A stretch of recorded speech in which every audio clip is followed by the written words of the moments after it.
Looking good, everyone.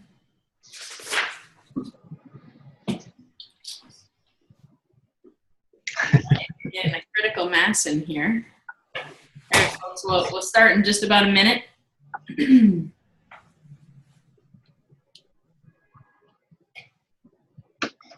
Those introductions you referred to, is that like just before we give our spiel, or everybody gets introduced at the top? When I move to that second slide, I'll let you all introduce yourselves. Okay.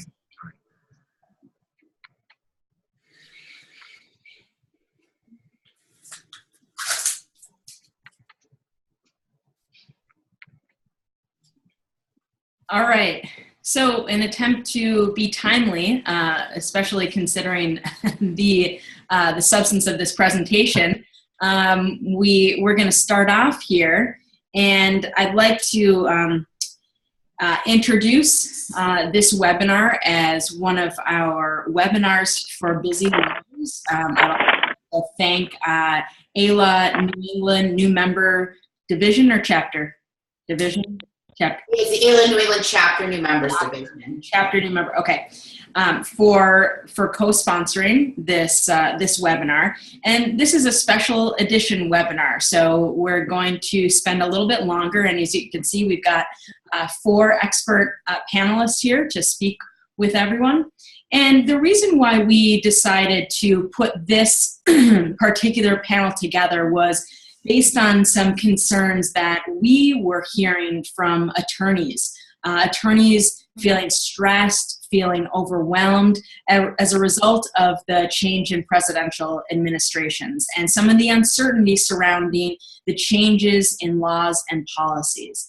And while we've seen huge efforts, very noteworthy efforts by immigration practitioners in particular, helping immigrants, particularly at the airport, obviously doing as much as they possibly can for their clients.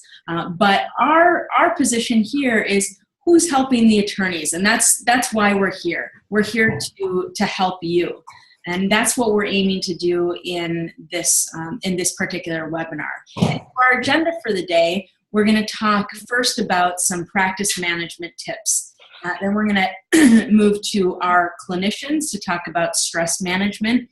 And then we're going to hear from a real-life practicing attorney who will talk about how she juggles demands in her practice. And so with that, I'd like to introduce our speakers. Whoops, there we go. So let's meet our speakers. So I'm Heidi Alexander. I'm the director of the Massachusetts Law Office Management Assistance Program, where we provide free and confidential law practice management consulting to practitioners in Massachusetts. And so I guess we'll go in order here. Shawn, do you mind introducing yourself?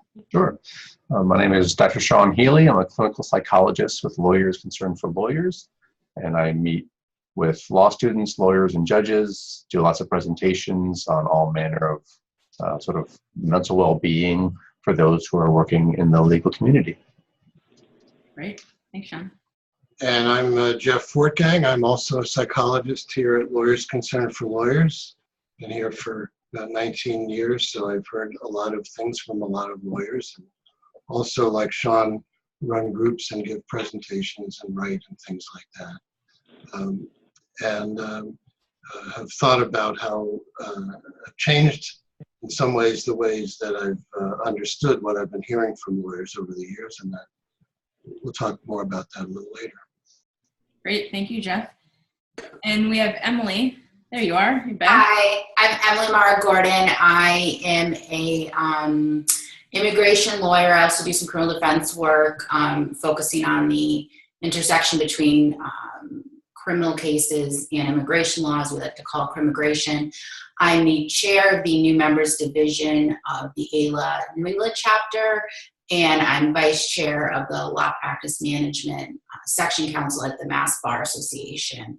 I was also, through AILA, one of the attorneys at the airport. So that's kind of how Heidi looped me into today, and I look forward to talking about that experience and kind of what we're seeing in the immigration context. Great. Well, thank you, Emily. It's wonderful to have you here. So we're going to hear from everyone, but we're going to start out with kind of the business side of things, the practice management side of things. And I want to start out with this.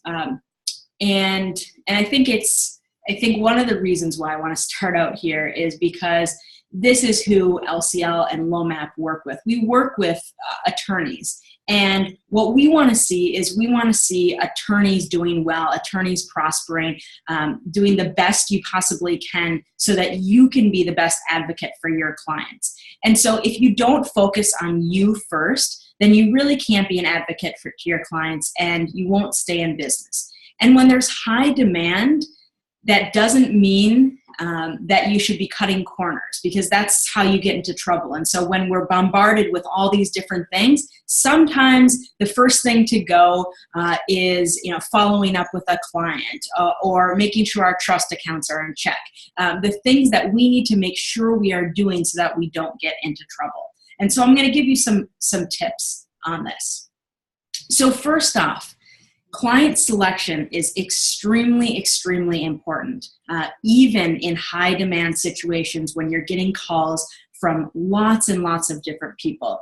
You need to make sure that you have an intake process. So completing an intake form, make sure you have an intake form. You're then collecting all the information that you need for conflict checking purposes, adverse parties, maiden names, aliases, family members. And then take that information and make sure that you are checking for conflicts. And then get a signed waiver. If there is a potential conflict that you believe can be waived and you've done the analysis, get that waiver and make sure that the client consents and that it's in writing. And of course, in terms of other red flags, if there are potential clients that contact you and they've already set up unreasonable expectations or they don't want to pay, that's a red flag. And unfortunately, that client is going to be more of a hassle and more of a time and energy resource suck for you down the road, as opposed to just doing your client selection and getting that out of the way at the outset. So make sure that you still consider client selection. It's probably the most important piece of representation. And then I just mentioned a moment ago using an intake form. So the intake form you should have, and you should also make sure that you are using written fee agreements. And you probably know that our rules changed a few years ago, and most fee agreements do need to be in writing, I would say, in almost all circumstances. Now, there are some exceptions to the rule. Take a look at Rule 1.5. And there are some exceptions, but my advice to you is to use written fee agreements across the board, no matter what, because what it does is it defines the scope of your relationship. It sets up expectations, reasonable expectations, so that down the road, if there is an issue, you can come back to that fee agreement. And that way you've set up the client relationship in the right way. And of course, the BBO is going to want to see that you've used a written fee agreement. So in almost all circumstances, use a written fee agreement. So unfortunately, in high demand situations, there can be attorney-client relationships formed inadvertently. And this can happen in a number of situations. So say you give some advice online. Say you give advice on the phone without first having any engagement with that client. What can happen is that a client then can say, well, this is now my attorney. And later on, come back to you when maybe a statute of limitations has passed or they need to file something. And they can say, well, to me, I believed that this was my attorney. And that can get you into some trouble. So as much as you can, you want to avoid giving advice on the phone to someone who's just called you up out of the blue. Now, of course, you can collect information, you can do your intake, you can do a conflict check, and then give that information. But avoid giving that advice before you've actually engaged the client. Now, if you do collect some information and and particularly if it's confidential information from a potential client, what you want to make sure is that if you decide not to continue with this engagement, the client decides they don't want to hire you, or you decide this isn't the right client for you, you do want to make sure that you send out a non-engagement letter. And a non-engagement letter basically documents that you have told the client, we are not engaged in a formal agreement, nothing has been signed, and I am not acting as your attorney. And that, again, is going to that's going to limit issues that could be created down the road. And by the way, LOMAP has a package of administrative documents and sample fee agreements and a bunch of different forms that I'd be happy to send to you, so feel free to email us this program. So this brings me to, now what happens if you do have a client that is taking up all your time, maybe a client who doesn't pay, a client who has unreasonable expectations, and maybe you didn't figure that out at the outset, and everyone's had this type of client. If you need to get out, you should get out. We do have voluntary withdrawal. You should take a look at the rules to see what you need to do, especially if your matter is pending before a tribunal. You'll need to make a motion. But if you need to get out, get out. And this then brings me to here. If you've never called this number, memorize this number and call it. This is the BBO's ethics hotline. The BBO has staff attorneys who are available Monday, Wednesdays, and Fridays from 2 to 4, and they take questions, all different types of ethics questions. Okay, they're there to help you. They're there to help you prevent ethical problems that might occur. And so, if you think there's a conflict, a potential conflict with a client, maybe it happens down the road after you've engaged in representation, call the BBO. After you've done your initial analysis, talk to them about that and have them help you with it. If you want to withdraw from a matter and you're just not sure you're doing it properly, call the BBO. That's probably the best advice that I can give you. Okay, so one other thing that seems to kind of go out the door in high demand situations is client confidences.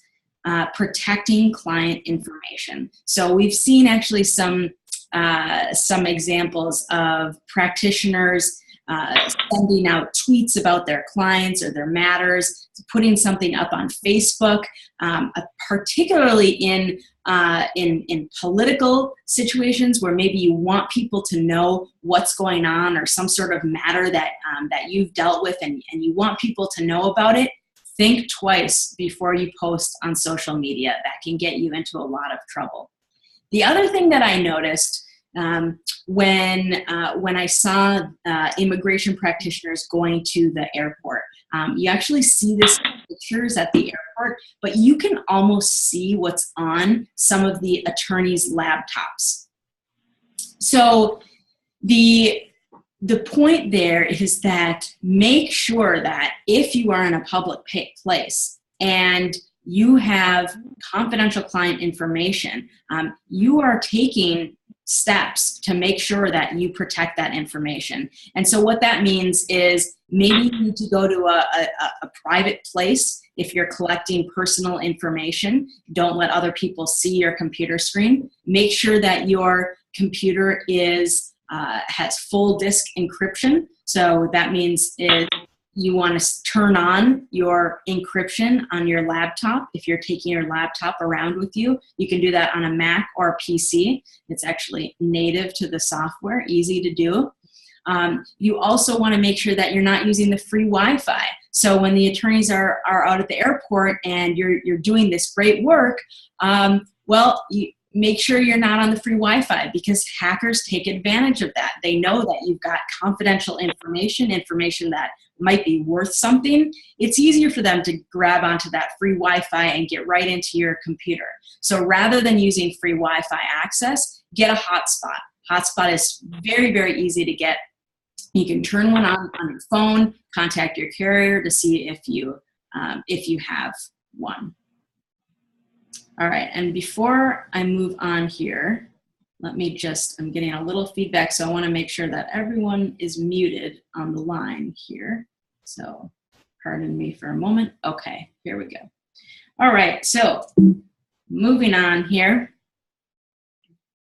So here's another tip. When you get overwhelmed, and this happens to everyone. I've seen so many attorneys in this situation where they're stressed, they're overwhelmed, they have clients calling them. We know it's happening particularly to immigration practitioners, getting lots of people calling and asking for information, asking for advice. If you get overwhelmed, stop and take a step back to make sure you're organized. I understand that this may be against your nature, wanting to kind of go, make sure you get everything done. But if you can have a good system in place and you're organized, that is going to help so that you are not as overwhelmed. And a couple of the different systems that you should have is a system for intake, a system for conflict checks, a system for getting that engagement letter. And if you have staff, all of your staff needs to be on the same page. So take a step back and maybe might be 2 to 3 hours. Block it out in your calendar and say, all right, we all got to get on the same page. Let's sit down. Let's make sure we've got these systems in place, because the more organized you are, the less stress you're going to feel. At the very least, if you don't have a place to track all of your clients, use an Excel document. You want to have a place where you can have a master list of clients and then do that conflict checking. Better yet, have a law practice management system. That's even more helpful. But if you need something immediately, just use an Excel document. While you're doing this work, so while you're getting the intakes and you're giving advice, if you have staff, have them document those processes and procedures so that you can have them written down. You can memorialize those so that if for some reason, let's say you get a ton more clients, you've got to bring on someone temporarily, well then that temporary person will know exactly what's going to need to be done. In terms of dealing with clients, so one issue that can arise in high demand situations is it's hard to manage all of your clients and make sure that you're properly communicating with your clients. And client communication, by the way, is the breakdown in client communication is one of the #1 causes for complaints to the BBO. So if you can calendar your client communication, then you'll remember to do it. It'll force you to do it. Set reminders on your calendar to say, okay, in 1 week I need to follow up with this person on this motion. In this next week I need to follow up with this person on this issue. Put it in your calendar. You don't just want that in your head. And if you're really having trouble, make a work plan at the beginning of each week. And I know there's a lot of like productivity strategists, experts that talk about doing this. And it's a way to help you get organized. You sit down at the beginning of the week and you figure out what are the most important things I need to get done this week. If I don't get done anything else, what do I have to have accomplished in this week? And that way you can at least focus on those. Maybe it's 3 things and you know what you need to get done. And that's your part of your plan for the week. And when I'm talking about being overwhelmed and being stressed, one of the things that can stress us out are interruptions. And an interruption might be a client calling you, multiple clients calling you, or a staff member coming in to your office and asking for something, or maybe it's an email that you get. Email is probably one of the major offenders when it comes to interruptions. But when you're interrupted, it takes you time to get back to the task that you're currently working on. And courtesy of my colleague, Shawn Healy, he told me that there was actually a study that showed that it takes 15 minutes for men to get back on task after they're interrupted. And women, by the way, we're a little bit better at this. It takes us 13 minutes to get back on track after we're interrupted. So that's a lot of time spent. So if you can limit interruptions, or at least minimize interruptions in some way, so turning off any sort of notifications on your phone, turning off notifications on your computer, closing out your email. This is probably one of the most simple things you could do, is just close your email down so that you can focus in on what it is you need to be focusing on. Now, I've now talked a little bit about email, and email obviously is a huge interruption for us. Just a couple of quick tips here. And the first is, try not to start your day checking your email. What happens when you check your email first thing in the morning, it basically sucks the energy right out of you, because you're having to deal with all of these issues, and you're then getting sucked into your email, and you basically never get out. So if you can start the day doing something substantive, getting that done when you have the most energy, and then move on to your inbox. The other thing you can do is schedule time to process your email. And I do know practitioners who check their email 2 to 3 times a day. You really don't want to get into the habit or set up the expectations, particularly with clients, that you're going to respond to their email within 1 to 2 minutes. Because if you are responding to email all day long, you are doing no substantive work. Nothing. You won't get anything done. So schedule time to process your email. The other thing is, one of the problems is that we often have a lot of stuff in our head. We have a lot of stuff in our head all the time. So it's not just these interruptions, but we are thinking about the next thing that we have to do, because we have so many things going on. There's actually research that shows that we spend about half of our day thinking about something other than what we are currently doing. So in order to actually focus on that substantive work that you need to be doing, you want to give your memory a break and have a place to capture all of that information that is in your brain. Of course, there's lots of tools out there. This is one tool that I like, which is a really simple tool called Wunderlist. It's free. It's really easy to use. So if you're thinking, oh, I need something right now, I need a to-do list, I need something that I can just collect information, take a look at Wunderlist. It's a very small learning curve. You'll be able to figure it out in a matter of an hour or so. So this is a way to basically just take information, get it into a place very, very quickly, and get it out of your head so that you can focus on something else, not all that other stuff that's going on. So I've talked about interruptions. Now, if you can limit those interruptions, you can actually start to focus in on one task at a time. Now, people used to boast about the ability to multitask. And sometimes that's how we feel. We're getting a client call, we're maybe responding to an email at the same time. We've got someone else coming in and bothering us with something. We're doing a million things at the same time. But unfortunately, and this is what this slide is talking about, multitasking is actually more of a detriment to our memory and our ability to concentrate than smoking pot. The result of multitasking is that you will spend more time completing both of those tasks, trying to do all of those different tasks, than it would take you if you just tackled one task at a time. So try to focus on one task at a time. And obviously, if you can limit those interruptions, that's going to help you. You can also use your calendar to help limit some of those interruptions. Just like you would an appointment, you put an appointment on your calendar or a meeting on your calendar, you can do the same thing with actually doing substantive work. So if there's something that you really need to get done, just block out some time. And what that tells people, that tells your staff that you're not available. It also forces you to schedule around that so you don't have some of those other interruptions.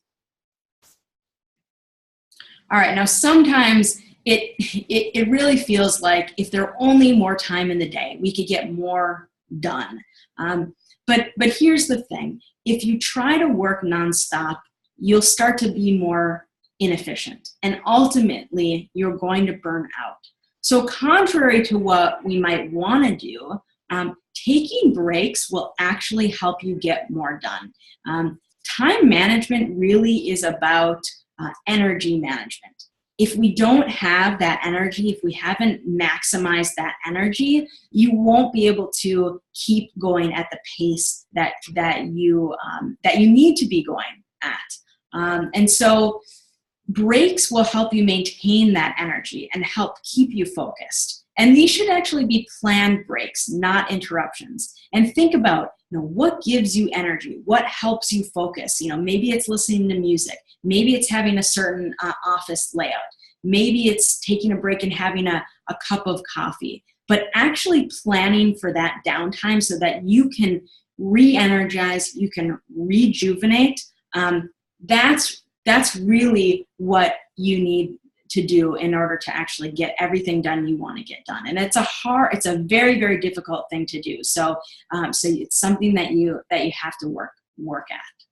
And so this is sort of a nice little transition to my colleague, Jeff Fortgang, who's going to talk about what happens when you feel like you're burning out, and what you can do about that. So Jeff, I'm gonna hand it over to you now. Okay, great. I ran a group for stressed out lawyers a couple of years ago, and wanted to talk about examples of two people who came to that group to give you a perspective of different ways of looking at what lawyers are experiencing. And so one way that I looked at things for years was in terms of what you could call reactive depression. That is, I saw people as depressed at varying levels of severity in reaction to what was going on. That's one valid lens. Another one is to look at things in terms of stress, and Shawn will be discussing that perspective. But around the time that I was running this group, I was made aware of the idea of vicarious traumatization, which is also linked to another common term, compassion fatigue. So just quickly for these two examples, these of course are not their real names. Lila worked in a setting that served victims of domestic abuse. And among the things that she described were that she noticed herself generalizing about men as bad from the experiences that she was hearing about. She was notably pessimistic about her future, and she had a cynical view of the world. Diane, who was an immigration attorney, who many of whose cases involved asylum requests, looked like she was carrying the weight of the world on her shoulders, felt tremendously burdened. She was having trouble sleeping. She was haunted by a sense of responsibility and guilt. No matter how much she did, she could have done more. And she had pictures, I think I'm referring here to pictures in her head of clients who were not able to stay in this country.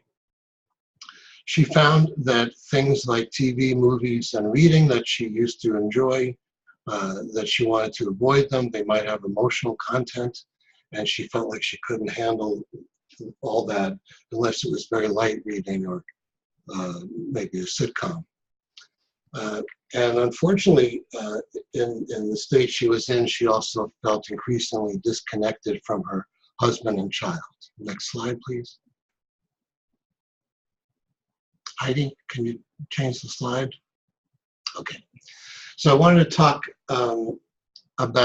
quickly about the distinction between burnout, which is a real thing, and PTSD and vicarious traumatization, which is another real thing.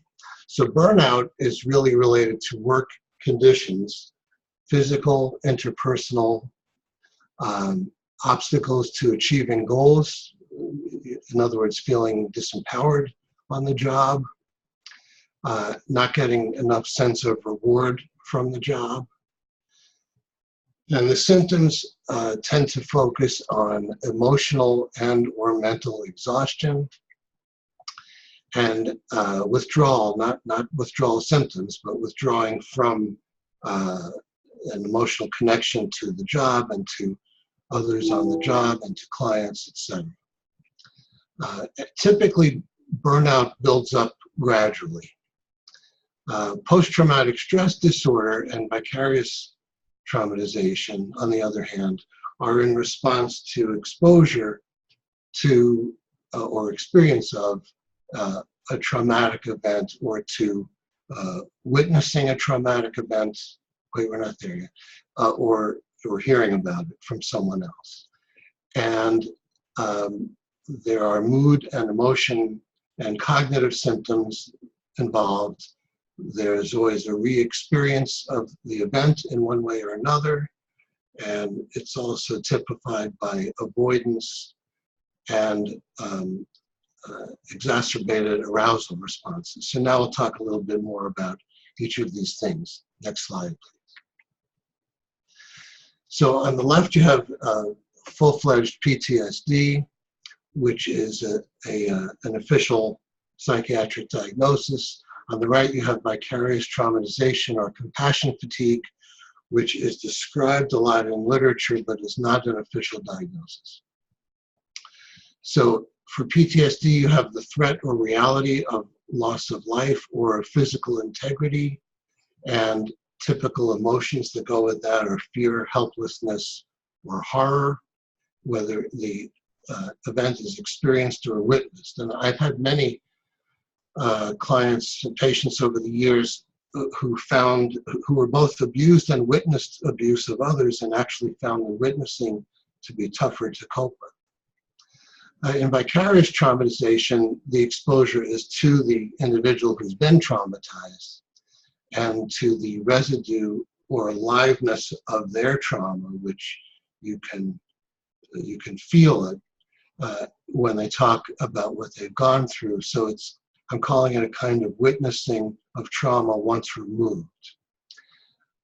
So examples on the PTSD side would be of an accident, assault, abuse, violence, or torture, or being in a position where you're threatened imminently with any of those.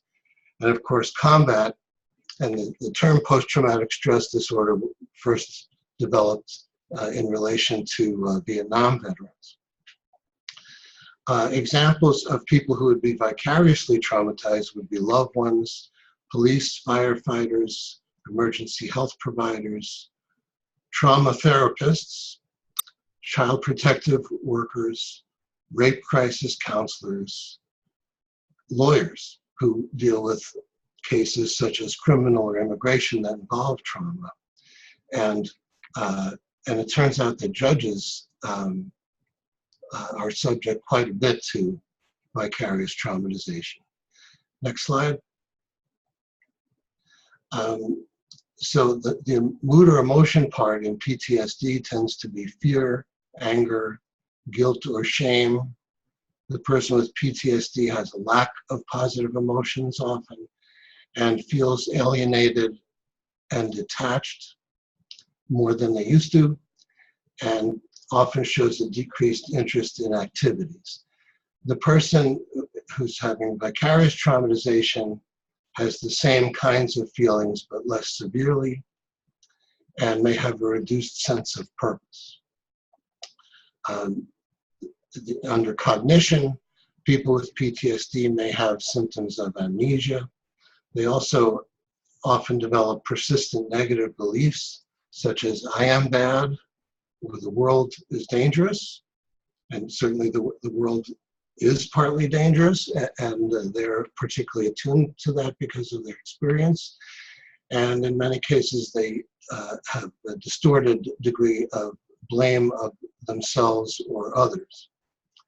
The person in the vicarious traumatization position, such as an attorney dealing with traumatized individuals, may be dealing with an exaggerated sense of responsibility and blame, like the immigration attorney in the example I gave. Feelings of, if only I had done this instead of that, maybe things would have turned out better. Also would be feeling could be feeling like the world is dangerous or people are bad, and walking around with those cognitions. Next slide. Part of post-traumatic stress is re-experiencing the event through intrusive recollections, sometimes flashbacks, which are more than recall. The person is actually feeling as if the event is going on in the present. Nightmares, and reacting really strongly to stimuli that are reminiscent of the traumatic event. And vicarious traumatization, persistent prominence of memories of what they heard. Next slide. There tends to be avoidance of trauma-related stimuli through numbing and physical avoidance.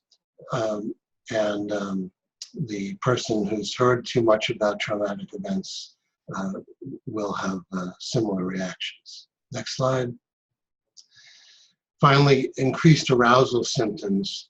People with PTSD find it harder to stay asleep. They may be subject to irritability or angry outbursts, difficulty concentrating, so-called hypervigilance, like a natural response if you are feeling like you're surrounded by danger, and often have an exaggerated startled response.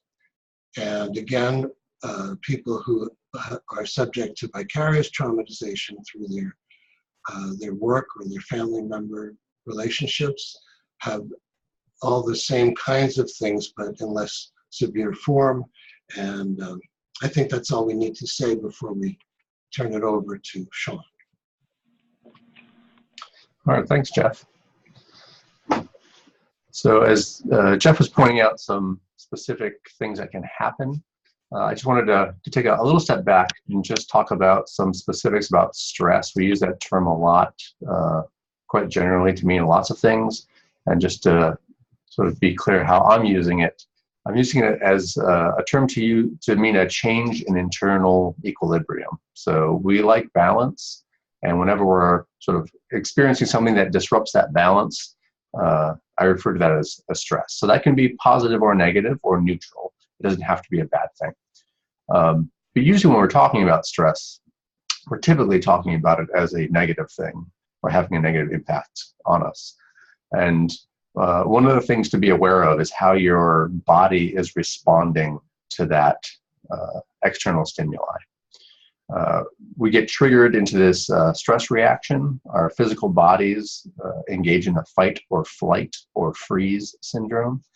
And that is our sympathetic nervous system charging us up and getting us ready to sort of attack or run away from that threat. Being aware of what your body is doing in response to a threat is very important, when it can sort of give you a heads up as to what's going on and be an indication that you need to do something different to address it. Another key part of this, in addition to your sympathetic nervous system charging you up, your parasympathetic nervous system calms you down. It's the other side of that coin. And when one side is activated, the other side is not. So if you're in a prolonged sense or state of stress and activation, then your parasympathetic nervous system isn't active or as active. And things that suffer are sleep, your digestion, and your immune system. So most people, when they're stressed out, they have trouble sleeping. They get sick, and they have digestive issues. Another key thing to keep in mind is this issue of sensation and perception. Sensation is your physical experience with the world that is objective through your senses. Perception is how you perceive or make sense of that. Your perception, you do have some control over changing, whereas your sensation, not so much, at least time will change that. Your hearing will dull and your vision will dull. But in terms of making a positive change, you can change the way that you perceive things. And I'll say a little bit about that in a minute. Next slide. So I always use water imagery. So here's one of them. So here I have my friend who's on the surfboard. This is not me. I don't know how to surf. But this surfer would see that wave very differently than I would. He would see it as an opportunity to do something fun, to show off his skills. I would see that as an opportunity to lose my life because I don't know how to surf. So this surfer not only would perceive the stimuli differently than I would, his perception would be different. He would also have a different sense of what he has control over. The surfer never has to try to control the wave, and in fact, trying to control the wave would be an exercise in futility. The surfer just concentrates on what he or she has control over, which is how he rides or responds to the wave, whether or not he decides or she decides to try to ride the wave.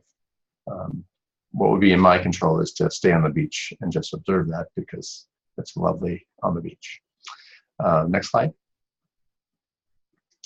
One key thing that you have control over in terms of your perception of things is your expectations. So one of the first things to think about is when identifying your expectations for yourself, for the work that you do, for your potential impact for your clients, and then to ask yourself, are those expectations realistic? I have two more water images here. The one on the left, the dam, is a very different image for a water containment device as opposed to the one on the right, which is a luxury pool suspended over some nice furniture. If your expectation of yourself in terms of how you're supposed to handle the needs of your client is that of the pool, that you have to do everything, you can't let anything slip, you've got to be on top of your game 24/7, that's a very different experience than the dam, where you try to do as much as you can, but you have to let things go. You have to realize that you can't hold everything back or control everything. And if you recognize that your expectations are more in line with the pool, that's going to set you up for much more stress because you're going to try to control things that you have no control over. And that's a great way to increase your stress. Next slide. In addition to whether or not your expectations are realistic, it's helpful to distinguish between expectations and desires. Expectations usually fall within a few areas, such as those expectations for yourself, for other people, the justice system, the world. Desires, on the other hand, are more aspirational, they're more motivational. So expectations, as the word describes, is what you expect to happen. And if those things don't happen, your reaction is going to be much different than if you have a desire that doesn't come to be. Next slide. So your desires can be things that you want.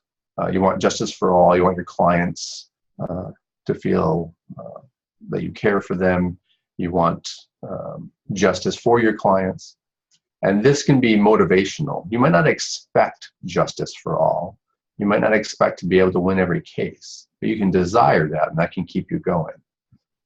When your desire becomes an expectation, that's when you get into some trouble.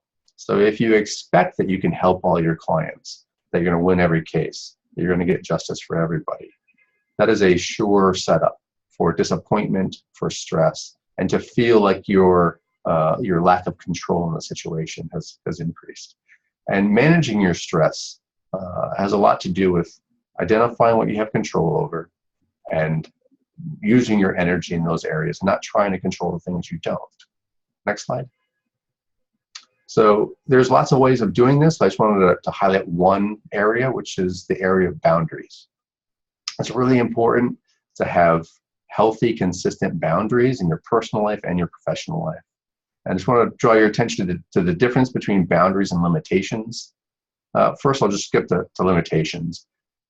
Limitations are a stopping point outside of your control, usually an external restriction, sometimes internal. So for example, if you've ever worked until the point of passing out, falling asleep, you've worked to a limitation. Or if you only say no to clients because you actually have something else scheduled during that time, that's a limitation. You can't do that because something else prevents you from doing more. A boundary is a self-imposed stopping point. This is where you take control and you say, I could do more, but I'm going to stop. This is a very good way of exercising control in your life, particularly in an environment where it feels like you don't have much control. This can help you maintain your mental health, but it comes at a cost. So in order to make boundaries and stick to boundaries, you have to recognize that you're making a stopping point before you have to stop, which means you're choosing to stop, but you could do more, which inherently causes discomfort, particularly for people who like to help others. They feel bad about putting their needs above someone else's. But the reality is, if you don't take care of yourself, you're not going to be much help to anybody else. So having boundaries in terms of your work time, when you take calls, when you carve out time for personal stuff, to relax, to take care of yourself, these are essentials for maintaining your mental health and for being the most effective advocate you can for your clients. It's really important to get rid of that idea that you have to sacrifice everything for your clients, because the reality is, if you do that, you're actually sacrificing your ability to help your clients. And with that, I will pass it on either back to Heidi or to Emily. Hi. Okay. Thanks, Shawn. Just want to say thank you to Heidi, Shawn, Jeff, and LOMAP. As somebody who does this every day, good weeks, only 5 days a week instead of 7, it really rings home. And it's just really great to have this advice. One thing that I heard mentioned earlier and that I agree with is, I think productivity in being able to focus and get as much done efficiently and effectively is really the secret key to all of this.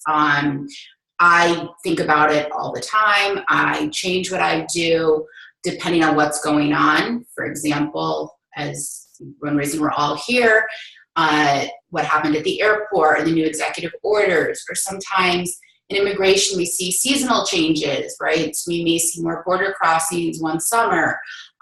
So given the current climate, I may change what I'm doing. Some things that I do, and something I actually just started this week, is I have an answering service. So they're virtual receptionists. I'm a big fan. And I always recommend them, especially for small firms, solo practitioners, if you don't have full-time staff, full-time secretary answering your phones. And I have the option of, I can be away or I can be available, or I can be available for only certain people, meaning right now I'm waiting for a call from an ICE attorney. So if that person calls, I'm going to have to end my presentation and go take it. No, I'm just kidding. But they have special instructions. I used to, unless I was physically unavailable, such as in court in a meeting, I would take all calls. I noticed that, especially right now with the high volume of concern among non-citizens, speaking from the immigration context, I get a lot of calls all day.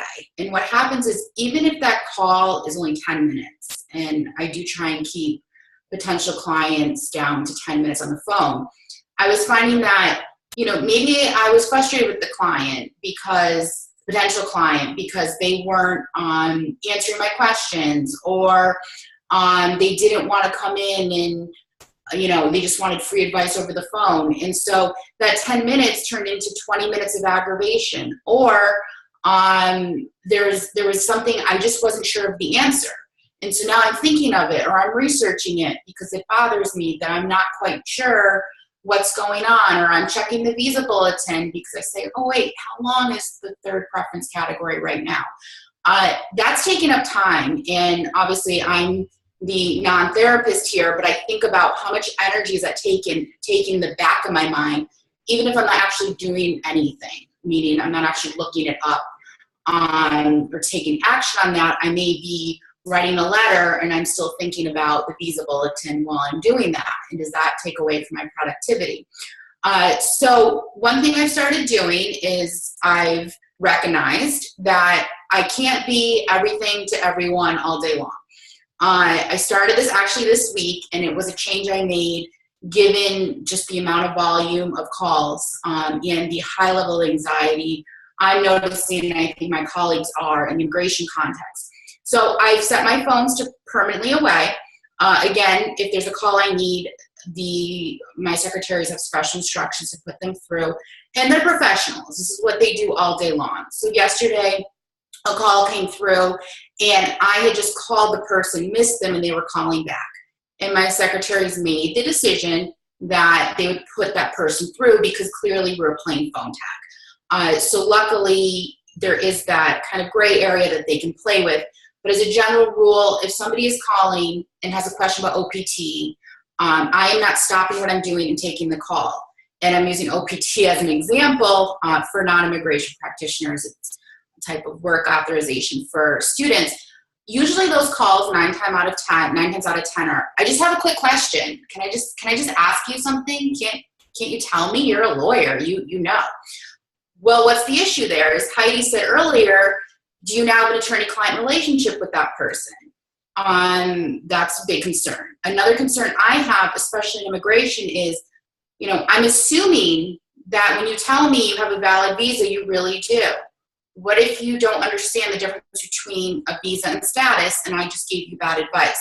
But on the other hand, somebody calls, and to me it's a simple question, and this person's a junior at Northeastern, and I really want to help them because I have compassion. I may say something that, give advice that maybe by the books or in best practices I shouldn't be giving, but this person just pulls on my heartstrings. The other example too is if you're really stressed or you have a lot going on and I answer the phone and I don't want that call, I may not be at my best in that moment because I'm in the middle of writing a motion. So I just made this determination that I'll put my phones away. The advantage is I'm letting professionals take notes. They take excellent, excellent notes. And I know what the potential client needs. And I can usually tell by my secretary's notes what's going on. The other advantage is now I have a written record. If, somebody calls and when they call, I'm just watching my time here. So another issue I deal with, or how to deal with potential clients, I feel in the immigration context, especially my areas of law, family immigration, removal defense, maybe not as much in the business context, is that you get a lot of people, as I had mentioned earlier, who just have a quick question. And, I find that I do charge for consults. I think most of us do. It's a good way to kind of weed people out if you say, well, would you like to come in for a consult? This is what it costs. And I have had clients who just need a consult. They just have an hour worth of questions, and they're more than happy to pay that fee, whereas others, they may get frustrated and not want to come in for a consult or do a phone consult. But that's okay. I've accepted, you can't make everyone happy. This is how I run my firm and what ethically and practically I think is best. Another thing I do is oftentimes, again, this may be more common in immigration than other areas, clients cancel. I'd say, I don't want to throw out numbers, but maybe a huge percentage of clients who make an appointment and I never end up meeting them. What do? I have a system in place that 24 hours beforehand, I send a text message. I use a Google Voice number that is separate from my office number, so I have a written record confirming, and this usually alleviates a lot of issues with people forgetting or canceling last minute. And then I can free up time to do other things. Then what I do is if somebody cancels and, you know, they didn't give me a lot of notice, or I just don't think they're serious, I actually make a note. I actually use the Notes app in Apple, and I have a note called Potential Clients. And so it's the most recent is first, and I put the date. And I usually have copied the phone call for my secretaries, the text they sent me with the time, the name, the number. And then I'll put a note, like if I think the client, there was a money issue, you know, they didn't want to pay, or they just didn't get back to me, or something, like an internal note to myself. I started doing this because I would find that if somebody called back again, I may forget who that person is and make another appointment with them, and then I get burned again, and all this time is lost. So these are things I do to, they're my own internal methods to keep things as much as I can organized and control time. Conversely, not to just be negative, you know, maybe I had a concern. I wasn't sure if the person understood what a criminal record was, or maybe they weren't being totally forthcoming when I asked them if they ever been arrested. And so in that moment, I put those notes. So if they call back again, I know to watch out for, let me spend a little extra time on, do you have a criminal record, or have you been arrested? I'm not going to remember that if they call back in 3 months. But I will look back and see, you know, what my impressions were in that moment. When I do meet with clients, a lot of times, and again, I think this is common in immigration, we just have a consult and that's it. So what I do is I have a sheet. It's on letterhead, and I call it a disclaimer receipt. It serves many purposes. It has the client's name, address, phone number, a number for immigration practitioners, and date of birth. It has language that says that that piece of paper serves as a receipt of the consult fee. Then I get into the good stuff for ethical reasons. There's no attorney-client relationship. We just met for a consult today, etc. About 98% of the time, no one ever asks to sign a fee agreement at the first consult. And if they do, I don't have them prepared. I like to take my time and write it later on. So everyone who comes to my office gets that piece of paper.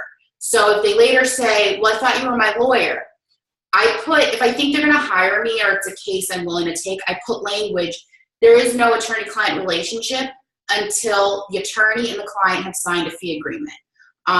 So it covers me. I also sometimes put in language, I have a notes section, the consult fee will be credited for 1 year or 6 months. And if I quote them a fee, I write that in too. And I write, you know, immigration specific government fees, the USCIS filing fees or any other fees. And I say, you know, this legal fee is good for X amount of time. Because later, oftentimes I get calls 3 months later, or the client got married, or they saved up the money. I can't remember. I mean, I try and quote fees uniformly, but maybe for some reason it was a little simpler of a case and I could take something off. I can't remember, and I want as little as possible in my head. So I can just pull up that PDF. I have it all stored by year, by name, and see exactly what I told them. And I never, knock on wood, had a problem of, but you told me. I don't have to remember what I told you because the paper tells me. I would just say, we hear it all the time, record everything. I find this is important because if there's a reason the client didn't continue or I had some type of concern, if they do call back or something changes in their life, I can look back on my own impressions of the situation and remember. And I know I'm right up against some time, so just a couple other things just quickly. I echo what Heidi said about being in a crisis. You know, you have to remember that all of your ethical rules, all of your structure in your practice, and you also have to remember, you know, as the attorney, as the person running your practice, or as the person working on a case, you're in control. You know, the client is not in control. Of course, you want to make your clients happy, you want to be sympathetic, But if a client has a reasonable expectation, you're in the driver's seat. And 9 times out of 10, when that has happened to me, I find that my clients are just stressed, or they're anxious, or in my practice area, they're new to this country and they don't understand what's happening. So I just take a breath and explain to them, listen, your asylum application's been pending for 2 years because that's the wait time. And let me show you this chart from the government. It's not me. This is the wait time. It helps. Instead of getting upset and saying, well, then go hire another lawyer. I just take a breath and explain to them. But if I get in the middle, if I absorb their anxiety or their stress, then I can't think straight. So I just remember, Emily, you're in the driver's seat. Figure out why the client's upset, if they are, and try and deal with it. And that has made things so much easier for everyone. And just some quick tips, especially, in this practice area, if you're doing a lot of asylum work, I think there's a difference between having sympathy for a client, compassion, and being a therapist. And it can be a fine line. I have had a few clients in bylaw cases, asylum cases, and we finish up the legal part, and it's like almost as though I turn into the therapist. I am not a therapist. There's so many incredible professionals in the city who can help. And so I say, you know what? I want you to get the help that you need, that you want, that you deserve. Let me give you a few names. I also recommend, it's always great to have a person, somebody you can trust. Grey's Anatomy's fans always have a person.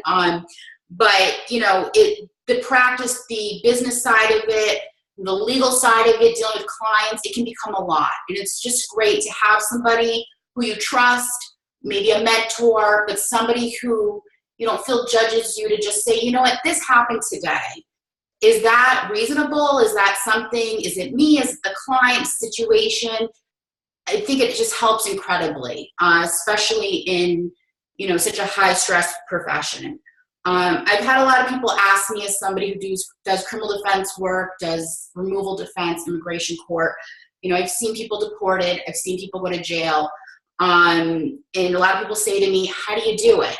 And some of the best advice I've gotten, and that I try and apply, is every day is a new day. You have to look at it, and I think either Shawn or Jeff mentioned this, you do the best you can. If somebody doesn't go into jail or does unfortunately get removed, deported, I say, listen, I didn't create the situation. I did the best I could to represent my client. And it's upsetting. The first time that happens, it's awful. But at a certain point, there's nothing else you can do. Of course, unless there's an appellate issue or something. And so you have to go to sleep and wake up and work on the next case the next day. Because if you don't do that, you'll never be able to help the next person. And if you don't take care of yourself, how can you help other people? And I'll end with the best advice I've ever gotten, and I'm working on, was from a law school professor. And he said this in our class, a third-year law student. And at the time, I was like, what is he talking about? And he said, the key to having a successful practice and being happy and healthy is understanding one word. And it's a very short word. And we're all sitting there like, tell us when to say no. And I said at the time, I was like, really? That's easy. Oh, no. It's the hardest thing going.